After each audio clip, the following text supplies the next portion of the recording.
మా latest videos కోసం మా ఈ తెలుగు న్యూస్ ఛానల్ సబ్స్క్రైబ్ చేసి గంట సింబల్ యాక్టివేట్ చేసుకోండి.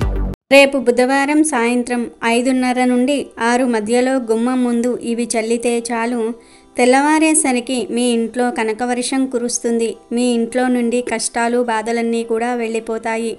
కన్నీళ్లు దరిద్రాల నుండి మీకు చక్కటి విముక్తి కలుగుతుందని పండితులు చెప్తూ ఉన్నారు.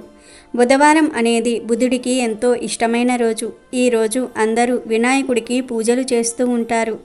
అయితే ఈ బుధవారం రోజున గుమ్మం ముందు ఈ గింజలను చల్లితే చాలు, రాత్రికి రాత్రే మీ జీవితం మారిపోతుంది అని శాస్త్రాలు చెప్తూ ఉన్నాయి.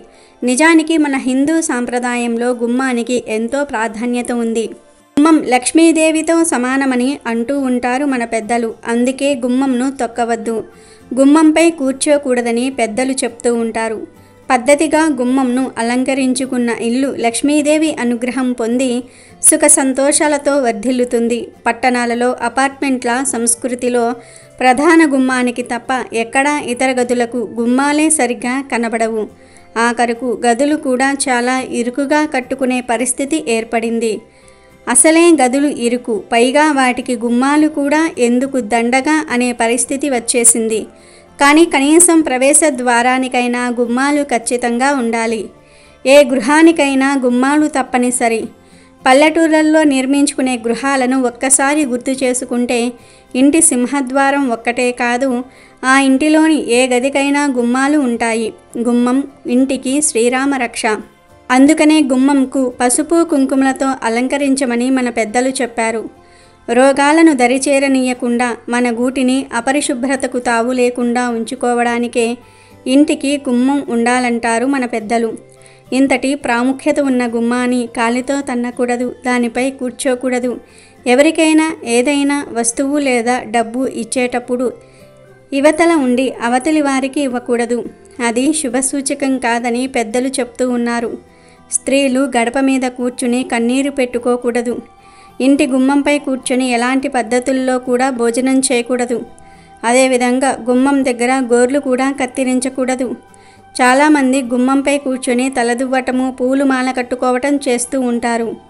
పొరపాటున కూడా అలా చేయకూడదు. గుమ్మంపై తలపెట్టి నిద్రించకూడదు. ఇలా చేయటం వల్ల లక్ష్మీదేవిని అవమానపరిచినట్లు అవుతుంది. చాలామంది ఇంటి గుమ్మం ముందు డస్ట్బిన్లు, విరిగిపోయిన కుర్చీలు పెడుతూ ఉంటారు. అలా పెట్టడం వల్ల ఇంట్లో శుభం జరగదు. గుమ్మం ముందు డస్ట్బిన్లు, విరిగిపోయిన వస్తువులు పెట్టడం వల్ల అరిష్టం జరిగే అవకాశం ఉంది. కాబట్టి డస్ట్బిన్లు గుమ్మం ముందు పెట్టకూడదు. చాలామంది ఇంటిలోనికి ప్రవేశించే ముందు గుమ్మం దగ్గర చెప్పులు వదిలి వెళ్తారు. ఇలా గుమ్మం దగ్గర చెప్పులు వదిలి వెళ్తే ఇంట్లో నుంచి లక్ష్మీదేవి వెళ్ళిపోతుంది.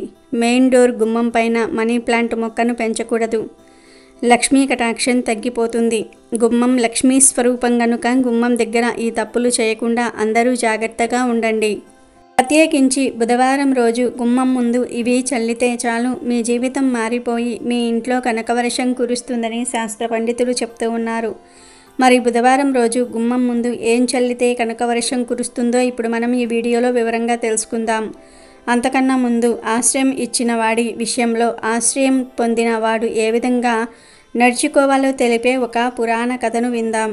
కురుక్షేత్ర యుద్ధం ముగిశాక శరతల్పం మీద పడుకొని ఉన్న భీష్ముడు ధర్మరాజు అడిగిన అనేక ప్రశ్నలకు సమాధానాలు చెప్పి అతన్ని శాంతపరుస్తాడు. ఆ సందర్భంలోనే ధర్మరాజు ఆశ్రయం ఇచ్చిన వాని ఎడల ఆశ్రయం పొందినవాడు ఎలా నడుచుకోవాలి అని భీష్ముడిని అడుగుతాడు. దానికి సమాధానంగా భీష్ముడు ఒక కథ చెప్తాడు. అది మహాభారతం అనుశాసనిక పర్వం ప్రథమ శ్వాసంలో ఉన్నది. అనగనగా కాశీ రాజ్యంలో ఓ వేటగాడు ఉండేవాడు.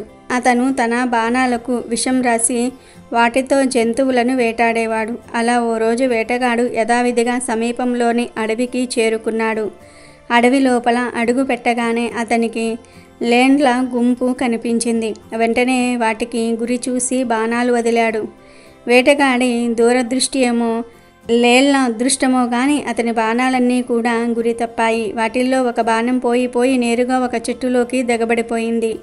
బాణం కొసకి విషం ఉండటం వల్ల చెట్టు మాడిపోవటం మొదలుపెట్టింది. చెట్టుకు ఉన్న ఆకులన్నీ రాలిపోయాయి. పండ్లు చెట్టు మీదనే కుళ్ళిపోయాయి. కాండం యావత్తూ ఎండిపోయింది. ఆ చెట్టు త్వరలో ఒక చిలుక నివాసం ఉంటుంది.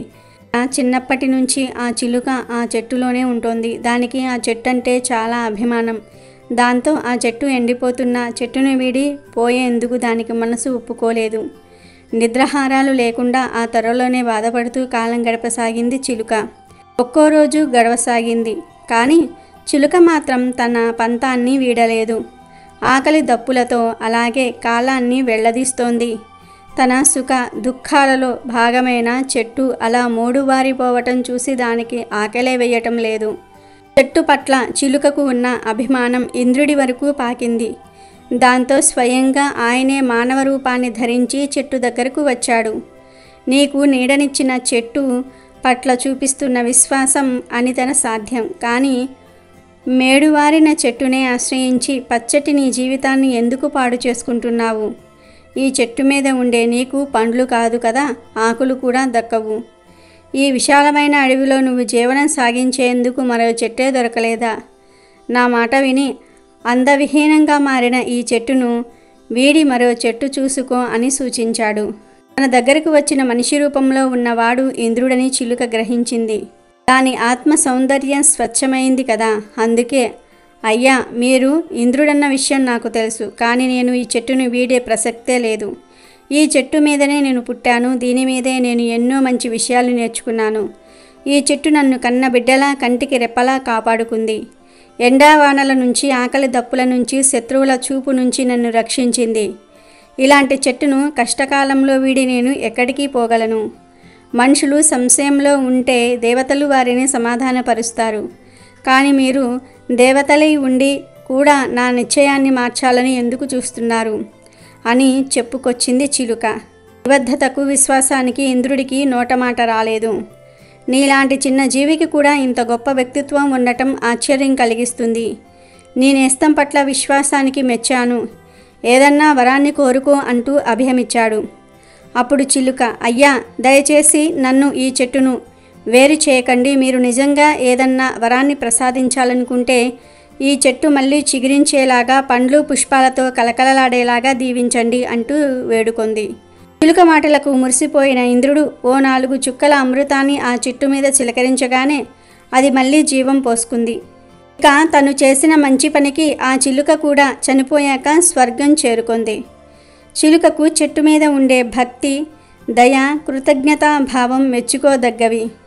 పూర్వం ఆ చెట్టు బాగున్నప్పుడు దానిని ఆశ్రయించుకుని జీవించిన సంగతి చిలుక మర్చిపోలేదు. చాలామంది మనుషులు ఇతరులు చేసిన మేలు మర్చిపోయి ప్రవర్తిస్తూ ఉంటారు.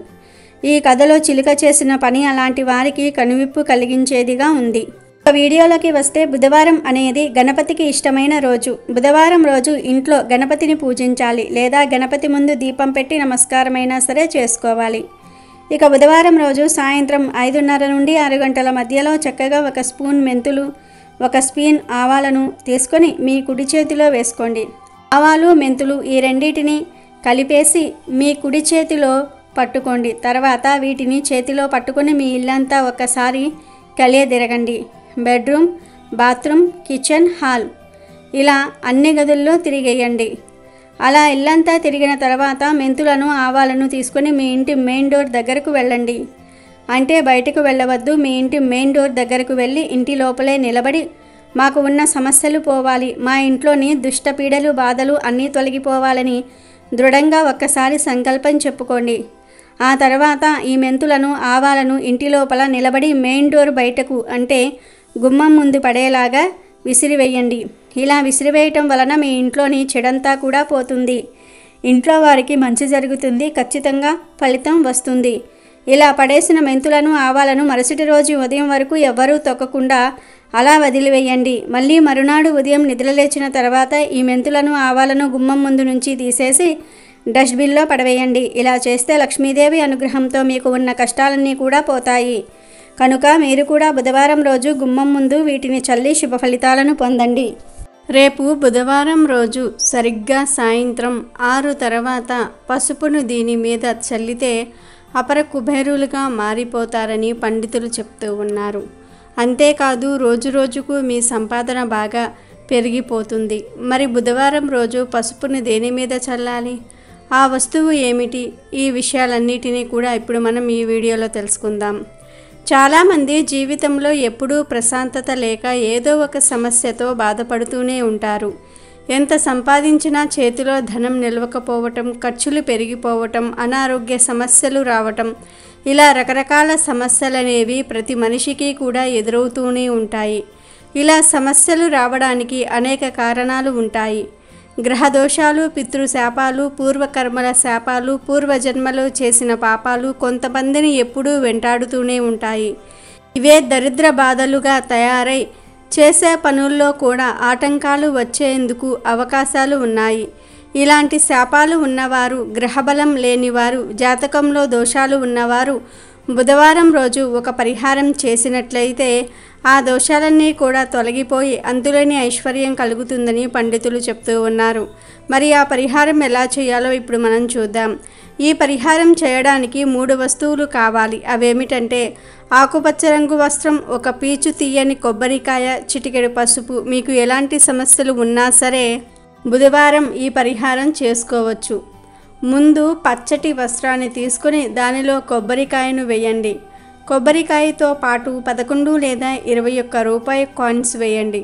ఆ తర్వాత ఈ కొబ్బరికాయను వస్త్రంలో కట్టి ముడివేయండి. ఈ మూట మీద చిటికెడు పసుపును చల్లండి. కొబ్బరికాయను, రూపాయలను మూట కట్టి ఆ మూట మీద ముడి వేసిన చోట పసుపును చల్లండి. అంతే. ఇలా చేశాక ఈ మూటను తీసి పూజా మందిరంలో పెట్టి ధూపం, దీపం, నైవేద్యాలు చూపించండి. మీకు ఉండే సమస్యలు తీరిపోవాలని దృఢంగా సంకల్పం చెప్పుకోండి. మీ కోరికను గట్టిగా ఆ భగవంతుడికి చెప్పుకోండి. అంతే. గుర్తుపెట్టుకోవలసిన విషయం ఏమిటంటే ఈ ప్రక్రియ అంతా కూడా సాయంత్రం 6 తర్వాతే చేయాలి. పగటిపూట చేయకూడదు. పూజ గదిలో పసుపు చల్లి పెట్టిన మూటను అలాగే మరునాడు ఉదయం వరకు వదిలేయండి. మరునాడు ఉదయం ఈ కొబ్బరికాయ మూటను తీసి ఇంట్లో బీరువాలో లేదా ధనం దాచుకునే ప్రదేశంలో పెట్టండి. వ్యాపారం చేసేవారైతే వ్యాపార స్థలంలో గల్లాపెట్టెలో ఈ మూటను పెట్టి ఉంచారంటే ఈ మూట ధనాన్ని అయస్కాంతంలాగా ఆకర్షిస్తుంది. ధన సంపాదన రెట్టింపు అవుతుంది. దోషాలన్నీ కూడా తొలగిపోతాయి.